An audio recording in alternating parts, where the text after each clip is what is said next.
Hi everyone.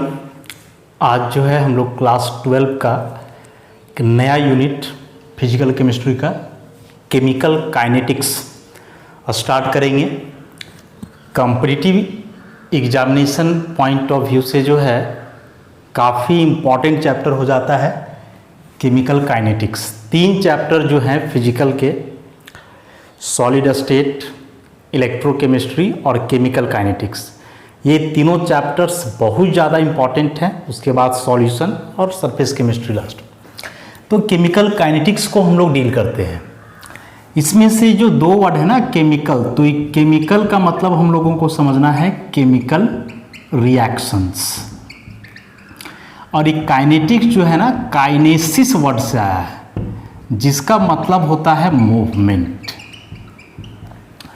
अब यदि इसका मतलब समझना चाहो, केमिकल काइनेटिक्स मतलब केमिकल रिएक्शंस का मूवमेंट। केमिकल रिएक्शंस का मूवमेंट कहने का मतलब क्या हुआ? कोई भी केमिकल रिएक्शन में क्या होता है कि रिएक्टेंट जो है कन्वर्ट होता है प्रोडक्ट में। तो रिएक्टेंट किस स्पीड से प्रोडक्ट में कन्वर्ट हो रहा है, कितना जल्दी रिएक्टेंट प्रोडक्ट में बदल रहा है या कितना देर से बदल रहा है। तो रिएक्टेंट का प्रोडक्ट में बदलने का जो स्पीड है, मतलब रिएक्टेंट मॉलिक्यूल्स का जो मूवमेंट होगा प्रोडक्ट की ओर, तो इसी बात को जो है डील करता है केमिकल काइनेटिक्स। तो अभी जो रिएक्टेंट का मॉलिक्यूल प्रोडक्ट में बदलता है जिस स्पीड से, उसको हम लोग बोलते हैं रेट ऑफ रिएक्शन। तो केमिकल काइनेटिक्स मेनली डील करता है रेट ऑफ रिएक्शन को, केवल रेट ऑफ रिएक्शन को ही डील नहीं करता है। अब रेट ऑफ रिएक्शन है, इससे रिलेटेड रेट लॉज हैं, उसके बाद कुछ फैक्टर्स हैं जो किसी भी केमिकल रिएक्शन के रेट को प्रभावित करते हैं, साथ ही साथ मैकेनिज्म है उस केमिकल रिएक्शन का कि कैसे उस रिएक्शन में रिएक्टेंट के मॉलिक्यूल प्रोडक्ट में बदल रहे हैं। तो chemical kinetics is the branch of science या chemistry which deals with the rate of reaction, rate laws, factors affecting the rate of reaction and mechanism of chemical reactions is called chemical kinetics। कि chemical kinetics science का वह branch है, not only chemistry, science का वह branch है जो किसी भी केमिकल रिएक्शन के रेट को बतलाता है। रेट से रिलेटेड जितनी बातें हैं, रेट लॉज, उस रेट को प्रभावित करने वाले कुछ फैक्टर्स, केमिकल रिएक्शन का मैकेनिज्म कि किस प्रकार से स्टेप बाय स्टेप रिएक्टेंट के मॉलिक्यूल प्रोडक्ट में बदलते हैं, इन सारी बातों का जिक्र हम लोग करेंगे इस चैप्टर में केमिकल काइनेटिक्स में। तो मेन बात तो हम लोग समझ गए ना कि केमिकल रिएक्शन में रिएक्टेंट कन्वर्ट हो रहा है किसमें, प्रोडक्ट में।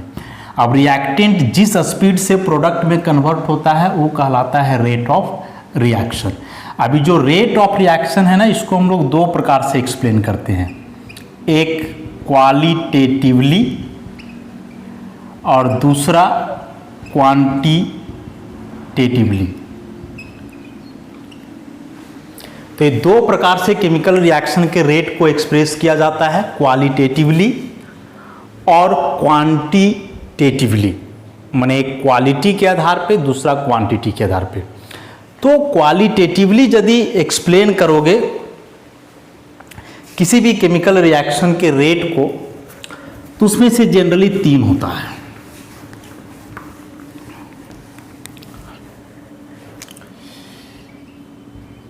क्वालिटेटिवली 3 प्रकार के रिएक्शंस, फास्टर रिएक्शंस या फास्ट रिएक्शन केवल लिख सकते हो, मॉडरेट रिएक्शन और स्लो रिएक्शन।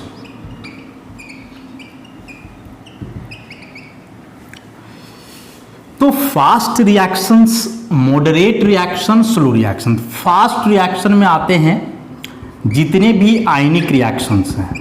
फास्ट का मतलब जो बहुत जल्दी हो जाए ना, बहुत जल्दी होने का मतलब कि रिएक्टेंट का मॉलिक्यूल तेजी से बदले किसमें, प्रोडक्ट में। और इसमें से मेनली आते हैं आयनिक रिएक्शंस। जैसे एग्जाम्पल के लिए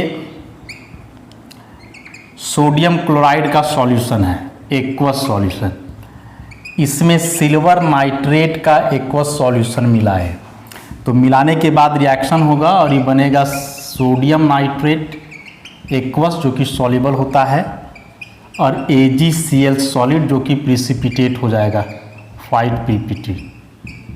ऐसा मतलब एक बर्तन में सोडियम क्लोराइड का एक्वस सॉल्यूशन ले लो, दूसरे में सिल्वर नाइट्रेट ले लो, और सोडियम क्लोराइड का जो एक्वस सॉल्यूशन है उसको सिल्वर नाइट्रेट में मिलाओ, तो जैसे ही सोडियम क्लोराइड का एक बूंद भी जाएगा सिल्वर नाइट्रेट का सॉल्यूशन में, देखोगे उस बर्तन में नीचे बॉटम में व्हाइट प्रिसिपिटेट बैठ जाता है। तो वह जो प्रिसिपिटेट होता है सिल्वर क्लोराइड का होता है, जो कि इनसॉल्युबल सॉलिड पार्टिकल्स होता है। तो यह रिएक्शन काफ़ी फास्ट है। जैसे ही बोले कि सिल्वर नाइट्रेट का एक बूंद भी मिलेगा या कंबाइन करेगा सोडियम क्लोराइड के साथ, रिएक्शन इतना तेजी से होता है कि तुरंत प्रिसिपिटेट का फॉर्मेशन होता है। तो यही नहीं, जितने भी आयनिक रिएक्शंस हैं सभी जो है काफ़ी फास्ट होते हैं। काफ़ी फास्ट होने का मतलब कि बहुत कम समय अंतराल में होते हैं, वेरी शॉर्ट टाइम इंटरवल, या बोलो कि टाइम इंटरवल उसमें रहता ही नहीं है, कि इंस्टेंट में होता है, particular instant of time.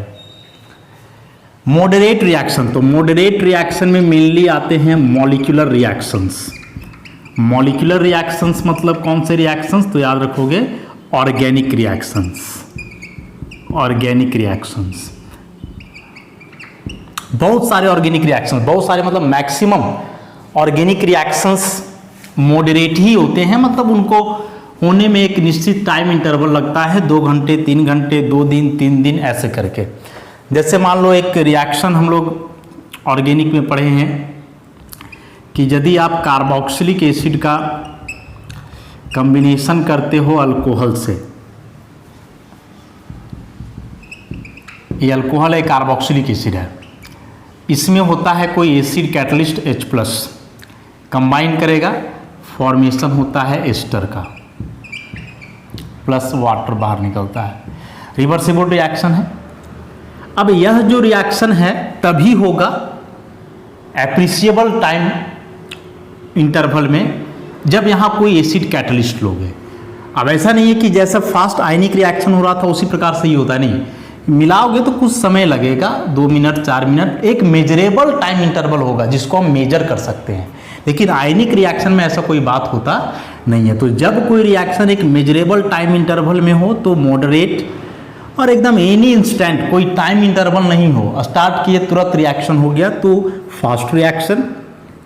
Slow reaction वैसे रिएक्शंस होते हैं जो काफ़ी लंबा समय लेते हैं, महीनों लग जाता है इसमें। और इसका एक बहुत ही कॉमन सा एग्जांपल है रस्टिंग ऑफ प्योर आयरन, लोहे में जंग लगना। रस्टिंग ऑफ प्योर आयरन जो है स्लो रिएक्शन का एक एग्जांपल है। और इस रस्टिंग ऑफ आयरन के बारे में हम लोग पढ़ चुके हैं पीछे इलेक्ट्रोकेमिस्ट्री में, कि कैसे रस्टिंग ऑफ आयरन होता है, या मतलब हम लोग बोलें कि कैसे मैकेनिज्म इसका क्या होता है रस्टिंग ऑफ आयरन का। तो इन सारी बातों का जिक्र हम लोग किए हैं।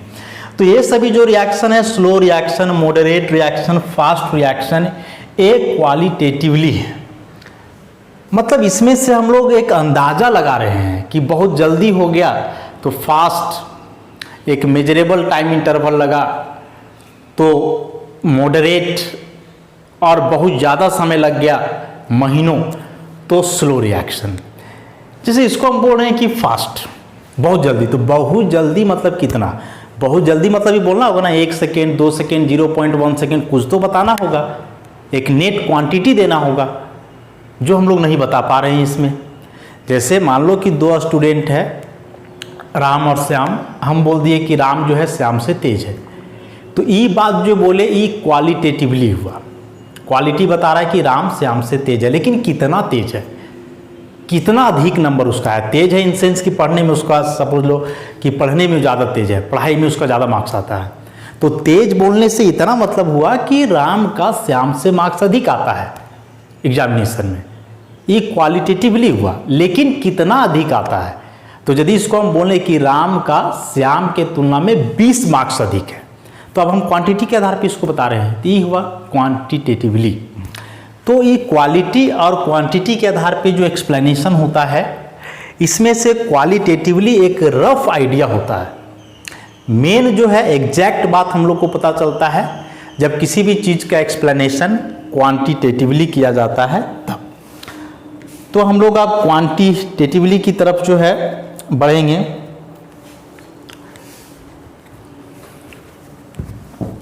क्वालिटेटिव एक्सप्लेनेशन जो है ठीक नहीं है रेट ऑफ रिएक्शन का, इसलिए क्वांटिटेटिव एक्सप्लेनेशन देखेंगे।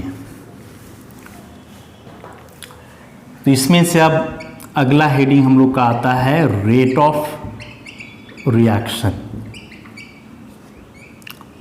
रेट ऑफ रिएक्शन, अभी रेट ऑफ रिएक्शन है क्या? अब हम क्या बोले कि किसी भी केमिकल रिएक्शन में जो है रिएक्टेंट कन्वर्ट होता है प्रोडक्ट में, ठीक। जैसे पीछे ऑर्गेनिक में हम लोग रिएक्शन पढ़े कि CH4 + Cl2 सनलाइट के प्रेजेंस में कंबाइन करते हैं तो बनता है CH3Cl + HCl। प्रोडक्ट्स हुए, ये रिएक्टेंट है। तो रिएक्टेंट का प्रोडक्ट में कन्वर्ट होने का मतलब क्या हुआ कि CH4 और Cl2 के मॉलिक्यूल आपस में कंबाइन होते जाएंगे धीरे धीरे और वे CH3Cl और HCl का फॉर्मेशन करेंगे। तो जैसे ही CH4 और Cl2 कंबाइन करके या रिएक्ट करके इस मॉलिक्यूल का फॉर्मेशन करेंगे तो वैसे समय के साथ ये दोनों का जो कंसंट्रेशन है वो घटते जाएगा। सपोज मान लें हम लोग कि CH4 का भी 1 मोल है, Cl2 का भी 1 मोल है। 1 मोल मतलब दोनों का इतना मॉलिक्यूल है 10⁻23। रिएक्शन हुआ तो अब इसके कुछ मॉलिक्यूल्स कन्वर्ट हो रहे हैं इसमें। जब तुम रिएक्शन स्टार्ट करोगे तो उस समय तो केवल रिएक्टेंट रहेगा ना, प्रोडक्ट नहीं रहेगा, जीरो रहेगा ये। लेकिन जब रिएक्शन होना स्टार्ट होगा, रिएक्टेंट प्रोडक्ट में कन्वर्ट होंगे, तो उस समय क्या होगा कि रिएक्टेंट के मॉलिक्यूल का संख्या इधर घटते जाएगा, मतलब उसका कंसंट्रेशन घटेगा, अमाउंट घटेगा। Eight the same time product का कंसंट्रेशन इधर बढ़ेगा, मतलब शुरू में 0 था तो धीरे धीरे इसका मॉलिक्यूल बनना यहाँ स्टार्ट हो जाएगा।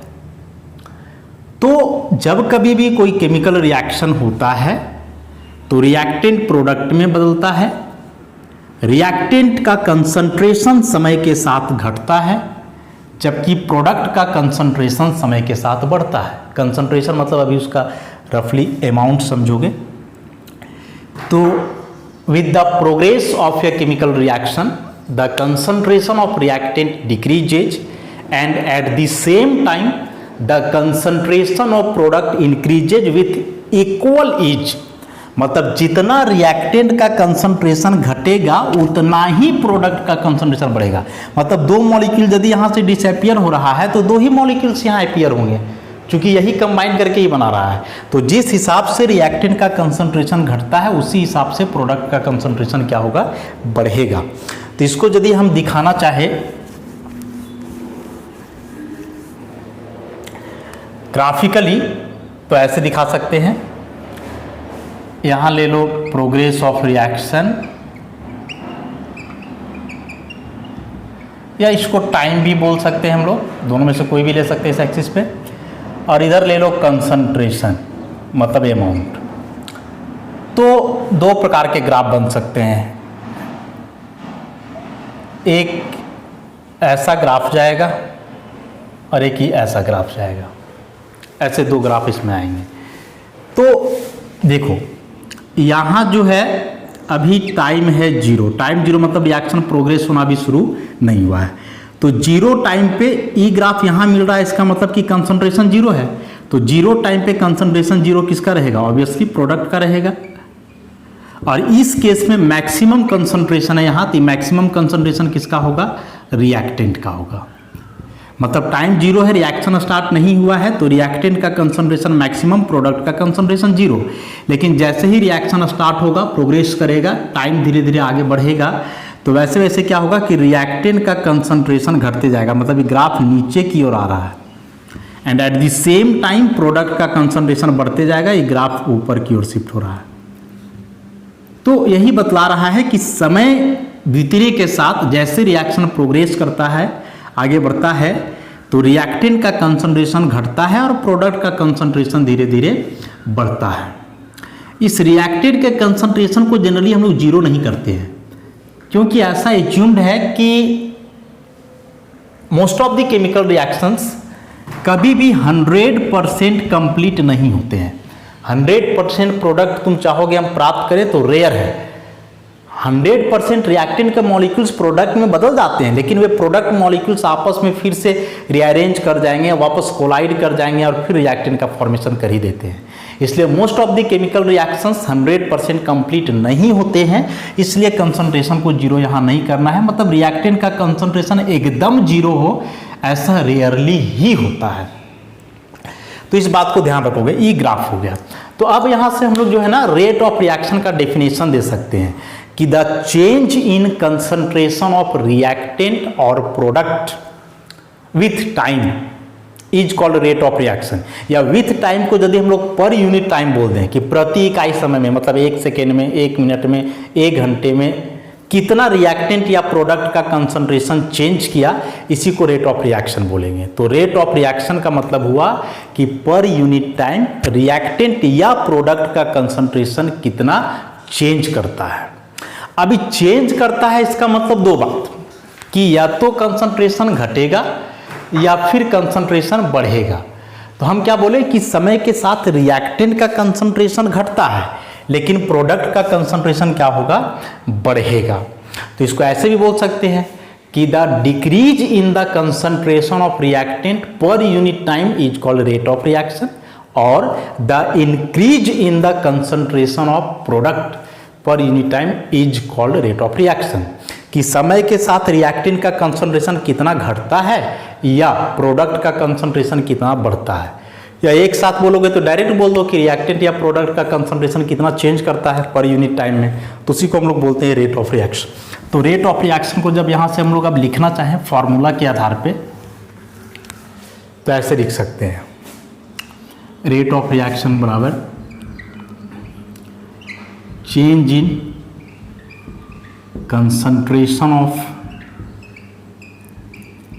रिएक्टेंट और प्रोडक्ट बाय टाइम टेकन। या इसी को लिखोगे तो ऐसे लिख सकते हो, इंक्रीज इन द कंसंट्रेशन, या पहले डिक्रीज वाला बात लिखो, decrease in the concentration of reactant but A time taken. Time taken केवल टाइम भी लिख सकते हो कि कितना समय में कंसंट्रेशन कितना डिक्रीज किया। या फिर इसी को ऐसे लिख सकते हो, increase in the concentration of product बटे टाइम। तो ये तीन तरीके से हम लोग रेट ऑफ रिएक्शन को डिफाइन कर सकते हैं। पहला change in concentration of reactant और प्रोडक्ट, और उसी को स्पेसिफाई करके लिखोगे तो decrease in the concentration of reactant और decrease in the concentration of reactant, और यदि इंक्रीज बोलेंगे तो वह हो जाएगा कंसंट्रेशन ऑफ किसका, प्रोडक्ट का। अब ये जो कंसंट्रेशन है, कंसंट्रेशन इसको हम लोग दो प्रकार से एक्सप्रेस करते हैं। यदि रिएक्शन सॉल्यूशन फेज में हो रहा हो तब उस कंसंट्रेशन को एक्सप्रेस किया जाता है मोलैरिटी के टर्म में, और यदि रिएक्शन गैसियस फेज में हो रहा हो तो फिर उसको एक्सप्रेस किया जाता है एटीएम या बार के फॉर्म में। तो सॉल्यूशन के फॉर्म में है यदि रिएक्शन मिक्सचर, तो कंसंट्रेशन को मोलैरिटी के टर्म में एक्सप्रेस करेंगे, और यदि गैसियस फेज में रिएक्शन हो रहा है तो उसी कंसंट्रेशन को एटीएम, बार या पास्कल, जो भी गैस का प्रेशर का यूनिट होता है, उस टर्म में हम लोग उसको क्या करेंगे, एक्सप्रेस करेंगे। तो एटीएम, बार, पास्कल कहने का मतलब प्रेशर के टर्म में हो गया। ऐसा गैसियस स्पीसीज के केस में कंसंट्रेशन को प्रेशर के टर्म में एक्सप्रेस किया जाता है, और सॉल्यूशन के केस में कंसंट्रेशन को मोलैरिटी। अब मोलैरिटी है तो इसका यूनिट हम लोग जानते हैं मोल पर लीटर, और प्रेशर है तो इसका यूनिट एटीएम होगा, बार होगा, चाहे क्या हो सकता है, पास्कल हो सकता है। तो यदि यहाँ से हम लोग अब यूनिट लिखना चाहें रेट ऑफ रिएक्शन का, यूनिट यदि लिखना चाहे, unit of rate of reaction,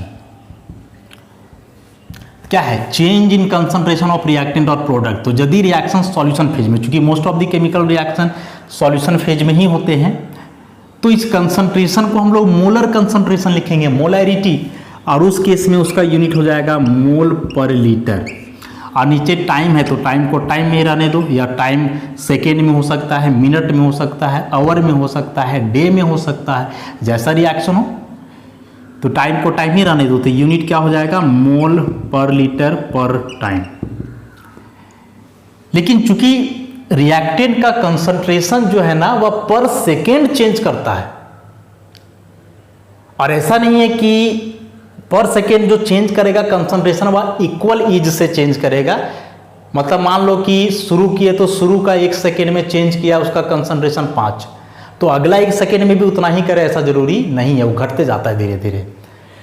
लेकिन पर सेकेंड कंसंट्रेशन चेंज करता है, इसीलिए यहाँ टाइम को हम लोग जनरली सेकेंड के रूप में लिखते हैं, तो हो जाएगा मोल पर लीटर पर सेकेंड। सेकेंड को स्मॉल एस से लिखेंगे, बुक में जो है SCC लिख देता है, गलत तरीका है, केवल स्मॉल एस लिखा जाता है। तो रेट ऑफ रिएक्शन का यूनिट हो गया मोल पर लीटर पर सेकेंड या मोल पर लीटर पर टाइम। अब यदि गैसियस फेज का रिएक्शन है तो इस मोल पर लीटर के बदले हम लोग ATM लिखेंगे, तो ATM पर सेकेंड लिखो या बार पर सेकेंड लिखो, पास्कल के टर्म में है तो ऐसे भी लिख सकते हैं। तो ये हुआ यूनिट किसका, रेट ऑफ रिएक्शन का। अब इस रेट ऑफ रिएक्शन को जो है हम लोग और अलग अलग तरीके से एक्सप्रेस करते हैं।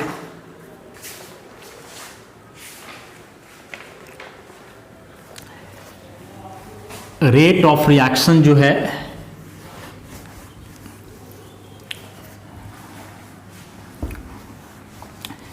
यूनिट को ध्यान में रखोगे, एग्जामिनेशन में आता है। तो अब जो किसी भी केमिकल रिएक्शन का रेट है, रेट ऑफ रिएक्शन, इसको हम लोग 2 प्रकार से एक्सप्रेस करते हैं। एक होता है एवरेज रेट ऑफ रिएक्शन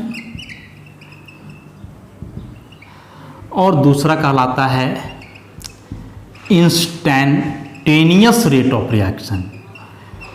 अभी एवरेज रेट ऑफ रिएक्शन क्या है और इंस्टैंटेनियस रेट ऑफ रिएक्शन क्या है, इसका काफ़ी डिटेल में हम लोग जो है डिस्कशन करेंगे। वैसे अभी यदि इसको देखोगे एवरेज और इंस्टैंटेनियस रेट ऑफ रिएक्शन को, तो इंस्टैंटेनियस का मतलब क्या होता है। इंस्टैंटेनियस के पहले इंस्टेंट, इंस्टेंट का हिंदी होता है क्षणिक। क्षणिक मतलब क्षण भर, पल भर। क्षण भर या पल भर का मतलब क्या हुआ कि उस केस में टाइम इंटरवल होगा 0, मतलब कोई समय अंतराल नहीं रहता है। ये प्लग झपकने में कितना समय लगता है, कोई पूछेगा प्लग झपकने में कितना समय लगा, तुम सेकेंड में भी नहीं बता पाओगे, कोई टाइम इंटरवल नहीं होता है। तो एक पर्टिकुलर इंस्टेंट में, कोई टाइम इंटरवल की बात नहीं किया जा रहा है, हम 2 सेकेंड 5 सेकेंड ऐसा नहीं पूछ रहे हैं, एक पर्टिकुलर इंस्टेंट में, एक पर्टिकुलर क्षण में रिएक्टेंट का कंसंट्रेशन कितना घटता है या प्रोडक्ट का कितना बढ़ता है, उसको हम लोग बोलेंगे इंस्टैंटेनियस रेट ऑफ रिएक्शन। और यदि एक निश्चित टाइम इंटरवल में पूछा जाए कि कितना कंसंट्रेशन चेंज करेगा रिएक्टेंट या प्रोडक्ट का, तो उसको बोला जाएगा एवरेज रेट ऑफ रिएक्शन। खैर, इस एवरेज रेट ऑफ रिएक्शन और इंस्टैंटेनियस को हम लोग डिटेल में स्टडी करेंगे नेक्स्ट क्लास में। आज के लिए इतना ही, धन्यवाद।